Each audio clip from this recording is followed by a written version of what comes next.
TKO Boxing with Sherry Abbasi, and today I'm joined by Mr. Dan Canobbio. Dan, thank you for giving me a bit of your time today. Really appreciate it. And first of all, I think the best place to start with you is just to see, are you back from Vegas and how have you recovered from fight week? You see these bags under my eyes, little puffy face. It's been a week, and I'm still recovering. First of all, thank you for having me on, like interacting with you on Twitter. So it's nice to see your face and get to meet through this show. But yeah, Vegas was awesome. Still recovering because, as you know, it's a whirlwind type of week, especially with Canelo Alvarez, especially with grabbing content. You know, we had a pretty big content plan, and we had some partners. PPV.com was one of them. John Boy Media as well. So it's not work. I'm not gonna sit there and complain. It's awesome, but it's a grind. And from the content side, but it's Vegas, it's Canelo, it's so much fun. It's boxing, so can't complain. Absolutely. And I mean, like you just said, it's for you in a lot of ways. Obviously, you've got a lot of family history with boxing, but it's kind of a dream job and probably a bit surreal at times. I always see you tweeting about, your first ever gig in boxing and what you had to do, and things like that. So if you don't mind, just for the fans who maybe don't know who you are, who aren't really active on Twitter, like you said, we've interacted on Twitter, and a lot of people who are on Twitter will know who you are. But people that maybe don't know you, can you give me a bit of history about the Canobbio family and your dad in particular, and Compubox, and how you got involved in boxing? Right. So the family business is Compubox. If you're a boxing fan, you probably have heard that. If you're a casual fan, you see the numbers pop up in between rounds. Basically, who landed what shots in boxing. And that's something my dad created in 1985.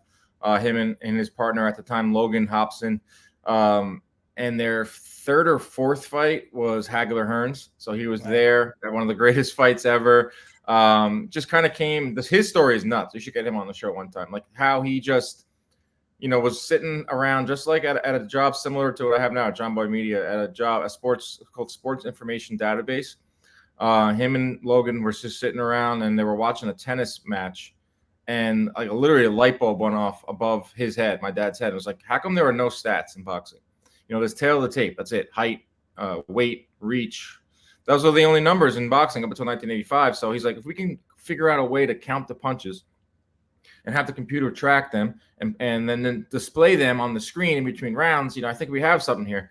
Pitched it to HBO Sports because he knew Ross Greenberg, who was a producer at the time. He went on to be the head of HBO Sports for like 20 plus years. And Ross Greenberg bought it on the spot. So then my dad was like, oh, crap. Now I got to develop the software. I got to develop everything. I got to figure out if we can even do it. And their first fight was Ray Mancini versus Livingston Bramble 2 in Reno, Nevada, 1985. Fourth fight was Hagler-Hearns. And then, it's been almost 40 years of Compubox. And so I've been around the sport my whole life. I've been going to fights at a very young age.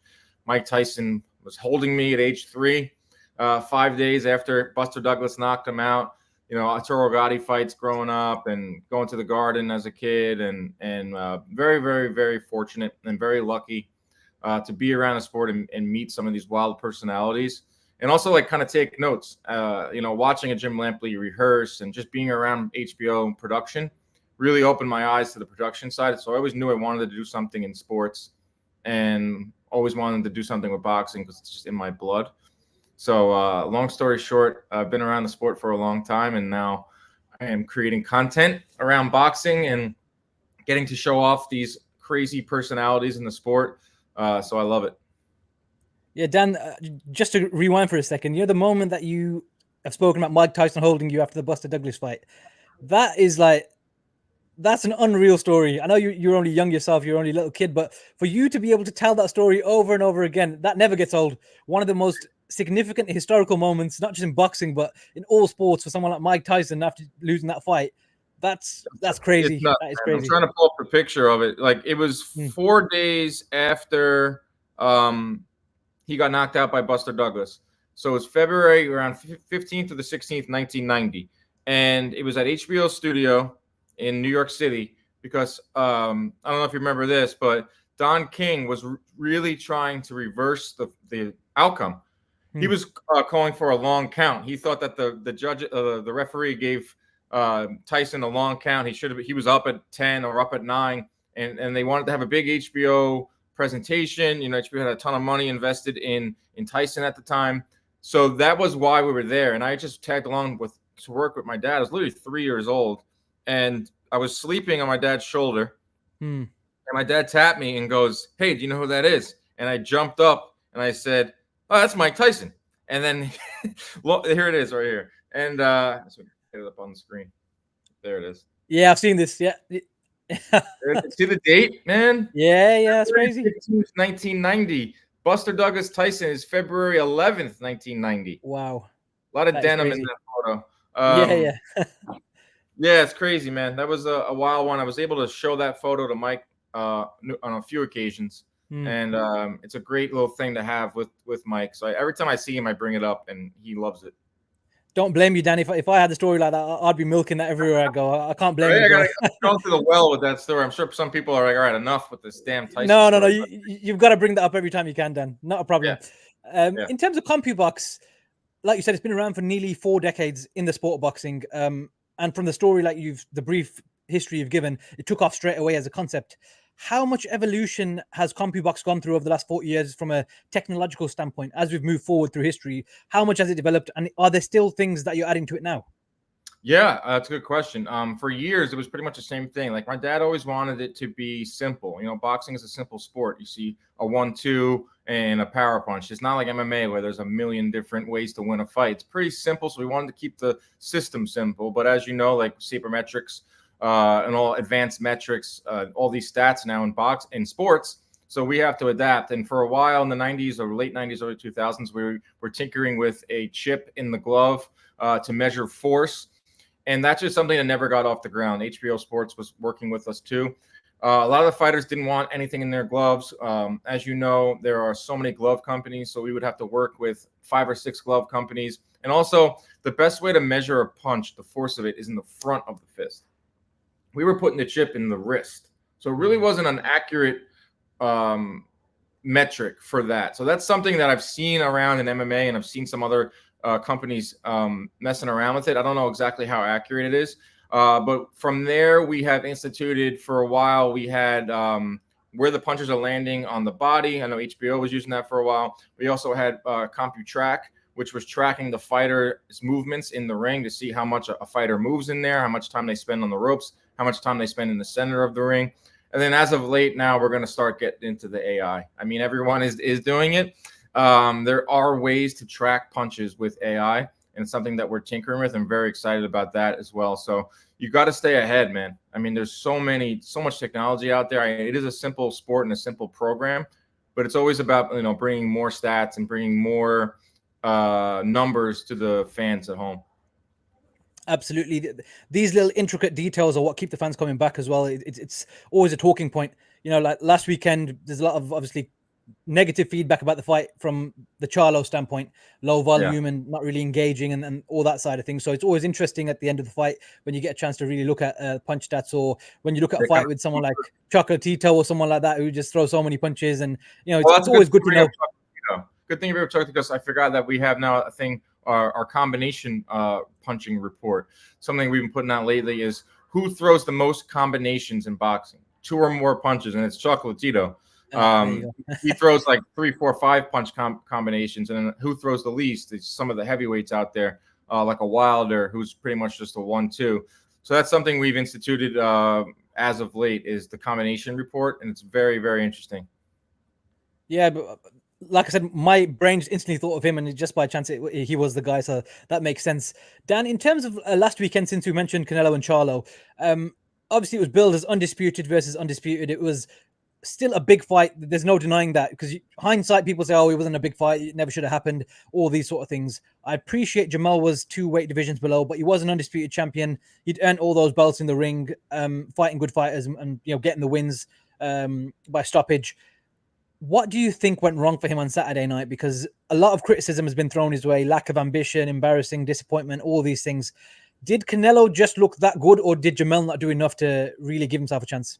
I think it was a combination of both. I did think Canelo looked great. I thought he was motivated. He was hungry. He was throwing hard punches. It looks like his hand is healed. His chin has always been great. That's never been a problem. And towards the end of the fight, where in past fights he has been gassing out a little bit, being outlanded in previous fights down the stretch, he did not let that happen in this fight. And a lot of that was because of Jermell Charlo. He did not push the fight at all. He had short spurts of success behind his jab. He had totally abandoned his jab. He did not throw any combinations. Listen, I'm never going to criticize a fighter's heart because, come on, man. These are guys that are going in the ring time and time again for our entertainment. But there was a part of me that thought, all right, is he just looking to get to the final bell? Is that like a consolation prize for him? Not get knocked out, go the distance. He's going to go back down to probably 154 where he belongs. And that's another thing, too, is the weight class. I know this fight was touted as undisputed versus undisputed. It's a great marketing ploy for Showtime and PBC. Yeah. The guy was 154 pounds. He's never fought above 154. So you have a guy in Canelo who, yeah, he did start his career at 140, 147, but he did it the right way. He went up each weight class and he took years to do that. That's the way to do it.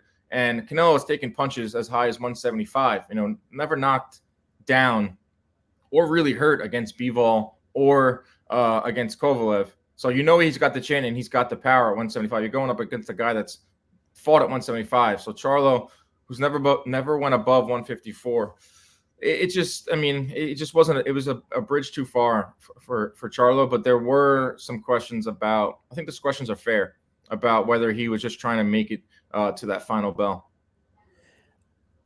I think on top of everything you just said, for Jermell now, of course, he's been stripped of the WBO, and that's elevated Tim Tszyu to full champion. What's the ambition for Jermell now? Will he go back to 154 or is 160 more likely? What do you think makes sense for him and where his head will be at after that? I feel like, he's made a lot of money. I mean, that's something he's done in his career. He's made a lot of money. His partnership with Al Heyman and PBC has been very fruitful. So he's got a ton of money, generational wealth and all that. So I don't know exactly how hungry he is. I think a move down to 154 in a fight with Tszyu is the perfect big fight for him. That's how he can fix his image. He can potentially knock out Tszyu. It's not an easy fight by any means, but it's an undisputed fight now again, because now Tszyu has that WBO strap and Charlo still has the other 3-1. So that fight is tailor-made right there. I think the Crawford fight kind of went out the window because of his performance, and that's just the way boxing is. Sometimes we don't get what we deserve. Meritocracy doesn't exist in the sport. I've always said that. But if you put out a bad performance and you can torpedo your image, you can torpedo your fans wanting to watch you fight in big fights. I said if he put up a good fight and he gave Canelo issues and he pushed Canelo to his limits, then the world would have been his oyster. He could have fought Tszyu, he could have fought Crawford. He would have some options, but he did not do that. He, as we just said, got to the finish line and did not look good. Has people calling him out left and right. So I think a Tszyu fight, make that fight. We've been wanting it for years. It was a fight that probably should have happened anyway. It should have been Tszyu versus Charlo and Canelo versus Benavidez. We can still get that at the end of this year or the first quarter of next year. Yeah, I think those are probably the best sort of sensible ways for him to make his next move to regain some credit, because boxing is one of those sports, like you said, what have you done for me lately? You can go on a 10-year run, and then if you have a fight where you don't really live up to expectations or put your best foot forward, fans will, sort of never forgive you. It is one of those sports. It's unforgiving. I'm sure you've seen that on plenty of occasions. Like, how many fights, Sherry, how many fights have we seen where it's like, oh man, this guy doesn't deserve this shot? Like, why is this guy fighting? Because it's business first before it's a sport. But there are times when if you don't perform and you don't sell out, like the fans will react in a certain way, and then they're the ones that are ultimately buying the fights and paying for them. So Charlo's going to have to go back to the drawing board. He's going to have to figure out if he really wants it. But there's, it's there for him. If he beats Tszyu, then that Crawford fight, a year from now is huge. Absolutely. And people sort of off the back of the performance from Jermell, or however he fought, whatever happened in the ring that night, people have sort of looked back and said, oh, look at what Kell Brook did against Triple G. Look at what Amir Khan did against Canelo. They actually went out and tried. So the whole dare to be great tagline that's always thrown about, they actually went out on their shield and went for it. So I don't think you can, really criticize them in terms of they got knocked out by bigger men. We knew what was happening realistically in those fights. With Jermell, realistically... Look at how Caleb Plant fought Canelo. Look how Caleb Plant fought Canelo. And that's a guy that was outgunned. Like, he doesn't have the power or the speed that Charlo has. Yeah, he was a 168er. He had that going for him. but he tried to win. He was some people had him like, neck and neck until maybe the 7th or 8th round, but he went out swinging. Yeah, he got knocked out, but he put up a way better fight than Charlo did. So there are ways to lose. There are ways to lose in boxing where fans will be like, hey, I want to see that guy fight again. So I'll always want to see Caleb Plant fight. Yeah, and especially with the performance he put on against Benavidez as well, especially towards the back end of the fight, he was taking some big shots, but he fought like a lion. That's the thing, like you said, if you lose a certain way, you leave with more credit sometimes, and it's a crazy sport in that sense, isn't it? Man, it's about respect. Boxing fans are pretty reasonable people. Like, it's just about respect. It's the thing with Charlo, like lions only. That's been his thing for what, a decade now? And the biggest fight, the biggest stage. Like, you were never supposed to fight Canelo. That was always supposed to be your older brother. And you put out a performance like that, it's hard. It's tough, man. It's a tough sport, and he's going to have to pay for that a little bit. Of course. And for the winner, obviously, Mr. Canelo, he's got 2 fights left reportedly on his deal with PBC. Realistically, everyone's calling for the David Benavidez fight, and that's like sort of a fantasy match in our heads for the last few years, because Canelo's always said, I don't want to fight Mexicans, or I'm not really interested in him. But that has got to be the fight. I know you're a big advocate for Canelo Crawford as well, for the sake of a super fight and the occasion. But from a pure sort of matchup that maybe is as close to 50-50 as you'll get in terms of experience, and then a younger guy with a great sort of style, is that the fight we need next? And if it does happen, who would you pick in that fight? I do think it's the timing is here. Like, Canelo looks so good on Saturday night. He seems very focused. You saw his post-fight interview. I love boxing. I'm energized. And I think that he looks great at 168, and that's where he belongs against the number one contender at 168 for years now is Benavidez. This guy, yeah, I understand he lost his belt on the scale. He lost his belt from, cocaine use. He's never lost his belt from losing. He's getting better every single time out. He looks so good against Plant. I expect him to beat Andrade, even though Andrade is very, very tricky. This guy deserves his shot. We talk about it in this interview right here, like deserving shots and meritocracy. Benavidez deserves it. He deserves Canelo. I don't think Canelo is going to want to fight Crawford next. I think it's just another small guy. He's not going to get the credit for that. That fight will be there down the line, maybe in a year from now, 18 months. I think Benavidez is the clear guy. I even talked to Steven Espinosa, Showtime sports president, even though he might not have a say in this next year if Showtime isn't in the boxing world. But if Showtime is still distributing pay-per-views for PBC next year, that's a rumor out there. He wants to see Benavidez versus Canelo. That's the time. In terms of winning it, I always said that Canelo should do what Floyd did to him and pick Benavidez now before he gets any better. But I'm afraid that it's too late. I'm afraid that Benavidez at 25 years old, been a pro since like 18 or 19, been a champ since 21 years old. He is as close to a complete fighter, himself as you can find. So that's a tough fight. 50. I still give the edge to Canelo just on experience, big fight experience. That's something I learned this last week too. With Algieri being on my show and hanging out with him so much, is like the big fight stage really means something. I think Charlo struggled with that. There was moments on the stage where I don't think Charlo felt like he belonged. I think the lights got to him a little bit in the buildup. Maybe that can happen to Benavidez. But in terms of the fight, I still give Canelo like a 65 to 70% edge in that fight over Benavidez. Fingers crossed we get the fight, because I think he is the WBC interim champion at the moment as well, so he'll be called as a mandatory. Mauricio said, I read it in an article somewhere, that will be the mandatory they call next year. But with Canelo, you never know. He sort of gets his own special treatment, I suppose. Canelo. Exactly. Money talks, as we said. Yep. Speaking of Showtime, obviously we've heard the rumors of a potential, exit from boxing. Have you heard any more murmurs since you were there on the ground in Las Vegas last week? No, I haven't. I was digging around, asking around, and I didn't hear much from anyone out there. It's unfortunate if it is true. I've heard the rumblings for a while. Showtime is one of our clients with Compubox, and you take a look at some of the ratings for the non-pay-per-view fights, that they're not great.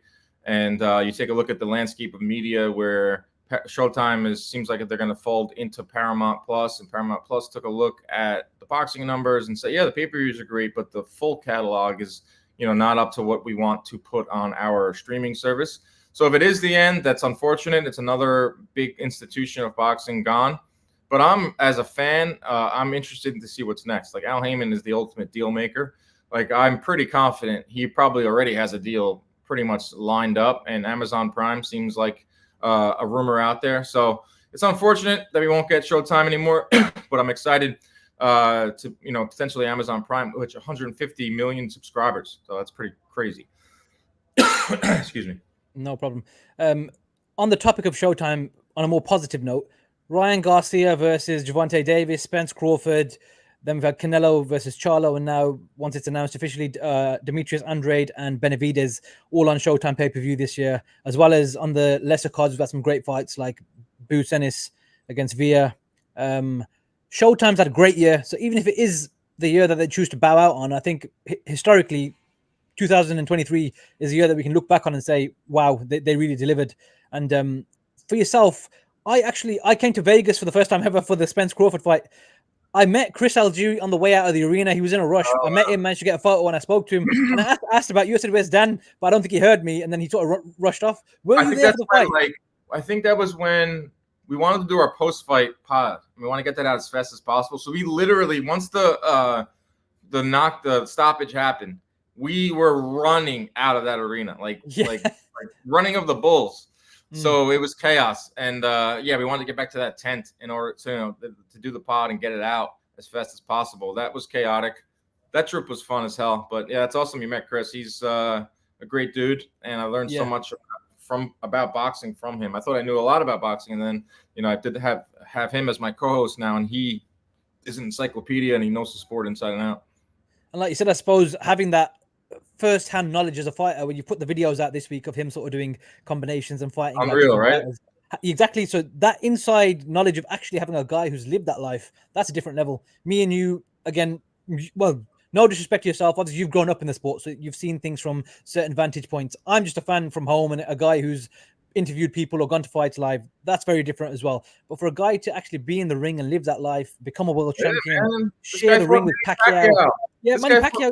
He fought Amir Khan. He fought Errol Spence. Exactly. He fought Conor Benn, even though we don't like Conor Benn. Like, he's fought big names, and he's been on the highest of stages, and he's just like a student of the sport.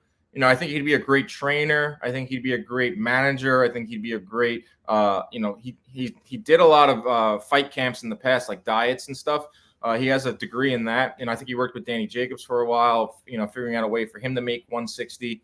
He's just like a boxing lifer. And it's really, you're right. It's awesome to have that firsthand knowledge. And, he'll teach me the inner workings of the sport, like little intricacies that I would never think of. So that's been a great partnership with Chris. Since you've known Chris and obviously your partnership on Inside Fighting, what would you say is the biggest takeaway you've had from him from a perspective of the sport of boxing? What have you learned that you can say, whoa, that's the biggest thing I've taken from him? Definitely the human element of boxing. For us, I'm a fan just like you are, and obviously I've been around it, but I've never got inside the mind of a fighter. Like the training camps, how much of toll they take on your body and your mental, and you're gone from your family. And, the financials too. Like, I learned a lot from him about working with certain promoters, and, promoters will try to take advantage of you. Not only that, like, training camps cost a lot of money, and who's paying for them. Just the constant drive that these fighters have. Like, even Chris now, I'm pretty sure he's going to hang up the gloves, and he hasn't fought in a while. But he's still like, he's watching a fight. He's like getting pumped up. He's like, oh, I can win. I can beat that guy. I can figure out a way to beat that guy. I'm just like, bro, like, you're a great media guy now, but they just always have this like fire always burning in them. So it's cool to see in the fraternity too, the fraternity of fighters. Like, we're just walking through the hotel one of the nights in Vegas, and we saw Abner Maris, and right away they're Chris and Abner are hugging, and they're talking about past fights, they're talking about this, that, and there's like a big respect level among the fighters that's really cool to see. It's like a little fraternity. Is only they can understand what they do in the life that they lead, because it's unlike any other sport. Absolutely. I think I don't know if you follow like professional wrestling at all, but I don't necessarily watch it full time. But there's a documentary called Dark Side of the Ring and stuff like that. Yeah, I watch all those. Exactly, and you hear these stories about the brotherhood these guys share. And even though boxing isn't necessarily on the road all the time, and you're constantly going to house shows and all that, like you said, only they really know what it takes. And MMA guys, they know what they put themselves through. That's a special sort of respect and bond that they have. And funny little fact, Abner Mares was the first person I bumped into in Vegas. I went to the MGM and he walked past me and I grabbed him. Abner, gave him a hug and took a he's photo awesome. with him. Cool He's a dude. great guy, and he's doing well as an analyst as well for Showtime. While you were there for Spence Crawford Fight Week, obviously we saw a generational performance from Terence Crawford. Yeah. Have you seen anything better than that live? One of the best performances, singular performances I've seen live. I mean, obviously it was not a two-way fight. Kevin Kelly versus Nassim Hamed. I was 10 years old at that point at the theater. Went to a lot of Gotti fights, not Gotti Ward. I did not go to Gotti Ward because I went to a Sweet 16 instead. Dude, what was I thinking? My dad was like, biggest regret of your life. Right, biggest regret. My dad was leaving that weekend. He's like, hey, you want to come with? I'm going to Mohegan Sun for Gotti Ward. Do you want to come? And I was like, no, I got, whoever's Sweet 16. And I remember coming back from the Sweet 16 and watching that fight on in my living room and just cursing the sky that I wasn't there. I went to a lot of Cotto fights. Cotto Mosley at the Garden was awesome. Cotto Judah at Madison Square Garden the night before the Puerto Rican Day Parade. In terms of like atmosphere, I've seen Tito Trinidad fight in Puerto Rico, his first fight after beating De La Hoya in 1999, 12 years old, and being like, this is unbelievable. And then a lot of Mayweather fights, and then a lot of Cotto in New York. So I've been very blessed to see a lot of big fights. But in terms of like singular performance, like, oh my God, that was historic. Like Terence Crawford just broke down, the best welterweight of this generation to become the best welterweight of this generation. So nothing topped that in terms of watching history and watching like what I think is like an all-time great. That was the coolest part about it. Is like, oh, we just watched an all-time great deliver his greatest performance live. So that was awesome. But it just didn't have the back and forth of like a crazy a fight. But man, that was something special. Yeah, I think my thoughts exactly echo what you just said. We were there live in the arena to witness that surreal experience, and that's something you'll never forget. But obviously, we've heard Spencer sort of invoke the rematch clause. Do you think we see that early 2024? Do you think there's going to be a bit of politics involved and that fight gets sort of pushed to the side? I don't really know anything. So I think if you just look at the tea leaves, you read the tea leaves, you see that this Crawford Canelo fight, I don't think it's going to happen next. So there is a contract for Canelo, for Crawford and Spence to fight again. I would not be shocked if maybe Spence gets one more fight in there. Then again, I wouldn't be shocked if they tell him, all right, not December, because it's almost a few months away, and they do fight Spence and Crawford again in January or February. Give Spence a little more time to recover. The thing it comes down to is the weight. There's a clause in the contract. The winner gets to dictate the weight. And Crawford has come out and said, yeah, I'll fight you at 147. Because why wouldn't he want to fight him at 147? You have an advantage. It's in the contract. So take advantage of that. It's gamesmanship. I think Spence would do the same thing other way around. I know there's a lot of fans that are like, oh, come on, man. Like Spence, he gave Crawford a shot. He gave up a lot of concessions to make the fight happen. The least Crawford can do is fight him at 154 in the rematch. But that's just not how it works, man. There's contracts. Like Crawford negotiated for years to get to that spot to where he's in now to be a shot caller. So I think maybe they can find a way to make the fight happen at 147 if that means that they got to pay Crawford a little more or pay Spence a little more. Ultimately, I think the next fight for Terence Crawford will be Errol Spence. It's just the weight, I think, will be up in the air. And do you have any interest in that fight after what we saw the first time? No, I don't think anyone does. I mean, but it's just how contracts work. It's probably the one thing about boxing right now that I do not like. I mean, there's a lot of things out there, but one of them is the rematch clauses. I don't like rematch clauses. I don't think anyone does, but it allows for the initial fight to happen. Like Joyce and Zhang, for instance, that fight should never have a rematch clause. Who is Joe Joyce to have a rematch clause in his case? He's not Anthony Joshua. He's not the heavyweight champ. So we had to go through a whole 6 months of that again, and then same result, if not even more demonstrative result. So I don't like rematch clauses, but I understand why they're in the sport because they help make the fights happen. So you have to deal with that. Yeah, understandable. And just before we sort of finish, Dan, for yourself now, what is the end game as someone who's working in boxing? Where do you want to take yourself, and where do you see yourself in the next 5 to 10 years? Obviously love to get on a network. I do a lot of stuff with Showtime, and that's why it hurts a little bit if they do get out of boxing. I do a lot of live broadcasts. I work for Jake Paul's MVP, Most Valuable Prospects. We got another show coming up October 27th where I call. These are real fights, so these aren't like celebrity boxing or YouTubers. Is that the one on DAZN? Sorry to cut you off. Is it on DAZN? Yeah. Amanda Serrano is in the main event on October 27th. She's 3-minute rounds, which is the big thing there. So that was a big break for me this year, is to be able to get on that broadcast. It's me and Paulie Malignaggi and Wade Plem. It's on DAZN. That's my favorite thing, man. That I love doing the podcast, and I feel like you can always do the podcast and talk about the topics that we just did. But there's nothing that beats like being live on the call. Headsets on, nice suit.